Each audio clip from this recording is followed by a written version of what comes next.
We're here for RedEyes Pop Person of the Year, talking to Joe Swanberg about his favorite neighborhood spots in Chicago. Hey Joe, how's it going today? Good, how are you? Good. We're at my favorite. This is your which absolute is the favorite? Hop Leaf. Yeah, I mean, I think that it's probably like my favorite square footage place in the world. If I could only eat or drink at one place in the universe, I would pick the Hop Leaf. It's a pretty impressive and And bold statement. I spend a lot of time here. I'm here multiple times a week. It's just great. I can walk here from my house. It's always has good beer on tap. They recently doubled in size, so they have twice as many beer taps now. It just keeps getting better. The food's great. There's nothing wrong with this place. What are some of your favorite beers to order here? I know it's always changing. It is always changing. Well, they often have 3 Floyd Zombie Dust on tap here, which is like my all-time favorite IPA.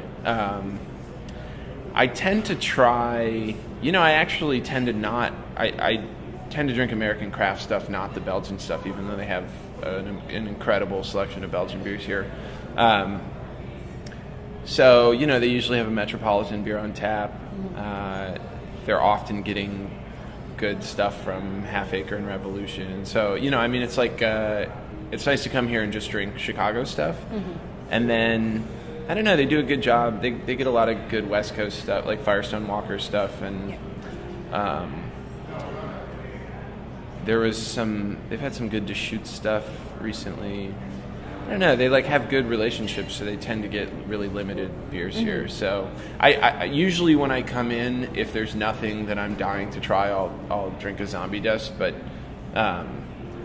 often I'm just looking at the menu and seeing what only one keg of it came to Chicago and it's here, and I'm an adventurous beer drinker, so I'm typically just trying to drink something I may never get to try again. Did anything about Hop Leaf inspire drinking buddies for you or inform any of the scenes? Well, definitely. I mean, it was just a big part of my education in the craft beer scene, and I don't know, I just feel like it's the Chicago beer mecca in terms of any night of the week you're going to find the best stuff on tap here. So when I first started getting into beer, this was the place where I was coming just to even learn the names of different breweries and different styles of beer and things like that. So yeah, over the last 5 years, it's just been really an important place for me in my discovery of sort of how vast and amazing the American craft beer scene is, and to a lesser extent the Belgian craft beer scene. But yeah, we ended up I didn't shoot any scenes for Drinking Buddies here, partially because I didn't want the space. I just didn't want the responsibility of having to portray the space accurately. I love this place so much that I was worried I would fuck it up, or somebody on the crew would break something or whatever. I didn't want to taint it by trying to shoot a scene from the movie here. So it's just kind of that's how sacred it is to me, is that it's was off limits. So we shot at the Empty Bottle, and we shot at some other places that I also really love, but those places were less holy to me, and I felt like I could risk alienating those people in a way that I couldn't. If I couldn't come to the Hop Leaf for one reason or another, I might just have to move out of Chicago. It would be heartbreaking to me. Yeah. So do you have any new projects that you're working on right now? I do. My new film, Happy Christmas, I'm editing right now, and it'll be announced tomorrow, but it's heading to Sundance in January. Oh, congratulations. So thank you. That's exciting. Yeah, so I'm desperately now finishing that. Oh yeah, that's a quick turnaround. Yeah. And then I'm writing a movie for Fox Searchlight. That's just a development deal, so I'm in the process of working on that script right now, and hopefully that's something I'll be shooting next year. Cool. That's awesome. That's really awesome. All right, cool. We're gonna head on to Brew Camp next. Stay tuned. Everybody! Pleasure, yeah. Heard a lot of great things about you, and we're excited to have you. Really? Good. Yeah. Yeah. All right, so we've made it to Brew Camp with Joe. Tell us what you normally buy here. This place looks like This is where I buy all my homebrewing supplies now. I used to go to Brew and Grow, and then when I moved into this neighborhood, brew camp is now walking distance from my house. So I have a 3-year-old son. I'll push him in his stroller here, and then I'll, it's got a little carrying thing under the stroller. I'll load it up with my supplies and push it back home. So does he help you pick out the stuff?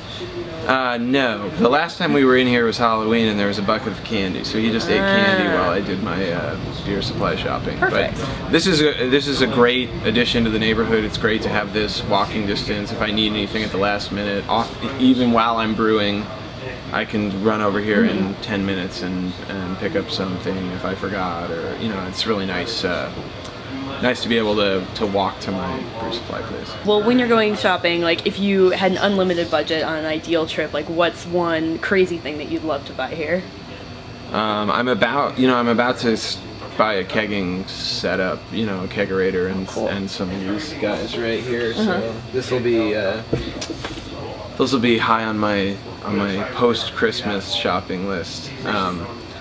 Yeah, I still need a wort chiller. I'm basically multiple years into the brewing thing, still brewing with all the same equipment that my wife got me when I initially started brewing. So now is the time to upgrade to all grain and also kegging and all that sort of stuff. So 2014 is going to be big for me. Cool. That's awesome. All right, well, we're going to head over to the Davis next. One more beer. Oh no, I'm fine. No, baby, I gotta go. Good night, Kate. We'll see you at work. We're at our third spot here. We made it to the Davis Theater on Lincoln Avenue. Is this one of your favorite places to watch a movie? Yeah, definitely. I mean, I love this movie theater because it reminds me of going to see movies as a kid. Like, it's not stadium seating. All the screens are a little wonky. Like, it's so charming to me, and it's still really cheap, and it's walking distance from my house. Like, it's really one of my favorite things to do is just, if I have a night free, my wife and I alternate nights that we put my son to sleep. So if it's like not my night to put him to sleep, I'll just check at the last minute and see what's showing, and then I'll just walk over here and catch a movie. And it's just something so nice about having this theater be in the neighborhood and feeling like it's keeping up the kind of old school tradition of movie theaters. What were some of the movies that inspired you when you were making Drinking Buddies? Well, the big one was Bob and Carol and Ted and Alice, Paul Mazursky's movie. That was a big jumping off point for me. I was just really inspired by its, it's a really funny comedy, but it's also a really complex, interesting adult character study. Also, Elaine May's The Heartbreak Kid, the original Heartbreak Kid. They remade it with Ben Stiller. But the Elaine May, Charles Grodin Heartbreak Kid is like nearly perfect, I think. It's really an amazing movie. So those were two that were really on my mind while I was like gearing up to do Drinking Buddies. Are you known to sneak beer into the movie theater with you? Never. Never? No, I actually am very distracted when I'm hearing beer bottles falling during a movie. I'm actually like pretty much a purist about going and seeing movies. Like, I tend not to get popcorn. I like to go to the Logan Theater because I don't have to sneak beer in. They actually bring a plastic cup of beer. So I'll do that. But in general, I prefer to just sit there quietly and watch the movie. Really the movie theater is like the closest thing I have to church now, where like I'm not checking my phone, I'm not distracted. It's like one of the few places left. Even airplanes have Wi-Fi on them now. It's one of the few places left where I can actually just sit there and focus on one thing for 90 minutes, which, it's like a rare pleasure these days to be able to do that. So, when I go see a movie, I'm enjoying the sort of motionless, quiet focus that brings. Yeah. Well, we're gonna go to one last place where you won't have to sneak in a beer either. Great. The Half Acre Tap Room. Perfect. No one's going home to their significant other because I no longer have one. All right, we're here for our last stop of the day with Joe. We're at the Half Acre Tap Room, still on Lincoln. Yeah, right down the street from the Davis Theater. It's a classic move for me to see a movie at the Davis and then walk over here for beers afterwards. It's a great 1-2 punch. It is a great 1-2 punch. I've actually never been in this space before. It's beautiful, isn't it? How long have you been coming here? since they opened. I mean, it's really I love what they did. They basically created this like cool open hangout room vibe. You can bring food in here. They always have something good on tap. It's all their stuff. And Half Acre's making some of the best beer in the country, so it's really a total treat to have this walking distance from my house and to be able to pop in any night of the week, get a growler filled up, try whatever new thing they've got. Often they've got like firkins with, super limited, rare things that they've tried. It's a great space. So, obviously, Drinking Buddies was filmed at Revolution and based partially on Revolution. Did you draw inspiration from Half Acre as well? I did. Olivia Wilde's character in the movie, Kate, is based on, her job is based on my friend Kate, who works at Half Acre. So, Half Acre was a big inspiration in the making of Drinking Buddies. And actually, their brewery is really beautiful and was certainly something that we looked at and would have liked to film in, but they're just super busy and their space isn't nearly as big as the space at Rev. So I'm glad that it worked out the way that it did, and Half Acre has continued to be super supportive of the movie. They were really helpful. They gave us a lot of beer to drink in the movie, and they've just been always very generous and open. So yeah, I mean, the Chicago beer communities in general is a really amazing, open, accessible community. I feel like the making of Drinking Buddies was possible because all of the small breweries in Chicago are so cool and we're sort of willing to help out. I don't know how we would have done it. If Rev hadn't been generous enough to let us use their space, we would have been in big trouble. If Half Acre and Three Floyds and even some of the Michigan breweries like Founders and Bell's hadn't been so helpful and sent us a bunch of beer, and also like Three Floyds especially helped us. They sent us signage and art to put around the different bar locations, and I don't know, everybody just like chipped in and was really cool about it, and the movie's a lot better because of that. That's awesome. Yeah, it sounds like great steps toward a potential new career for you too. Well, hopefully not. Actually, I'm very happy to have beer never be a career. Yeah. It's the quickest way to like kill something that you love. I learned with movies, I still love movies, but you sort of like, you want to be a filmmaker because you love watching movies, and then when you start making them, it sort of ruins the experience of being able to watch them, or you inherently watch them in a different way. And so with beer, I would love to retain as much of the magic as possible. Yeah. I mean, I would like to be a better home brewer in general, but I am hoping never to work in the beer industry. Yeah. I just would like to be a fan, a cheerleader from the outside. Fair enough. So we stopped at 4 of your favorite places today. If we had more time, what are some of your other spots in the neighborhood that you love to hit? If we had more time, we would have gone to the Logan Theater.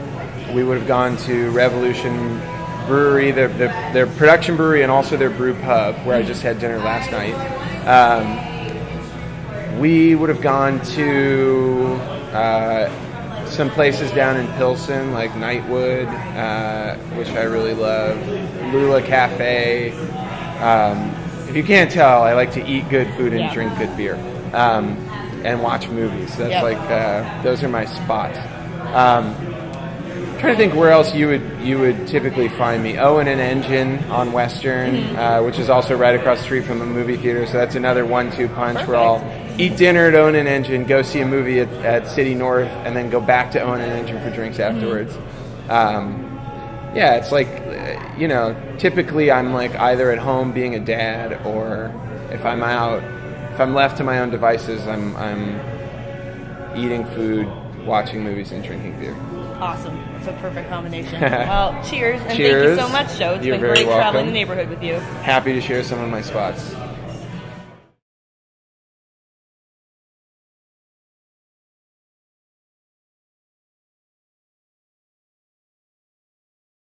I can walk here from my house. It's always has good beer on tap. They recently doubled in size, so they have twice as many beer taps now. It just keeps getting better. The food's great. There's nothing wrong with this place. What are some of your favorite beers to order here? We're here for RedEyes Pop Person of the Year, talking to Joe Swanberg about his favorite neighborhood spots in Chicago. Hey Joe, how's it going today? Good. How are you? Good. We're at my favorite. This is your which absolute is the favorite. hop leaf. Yeah, I mean, I think that it's probably like my favorite square footage place in the world. If I could only eat or drink at one place in the universe, I would pick the hop leaf. It's pretty impressive and And bold statement. I spend a lot of time here. I'm here multiple times a week. It's just great. An incredible selection of Belgian beers here.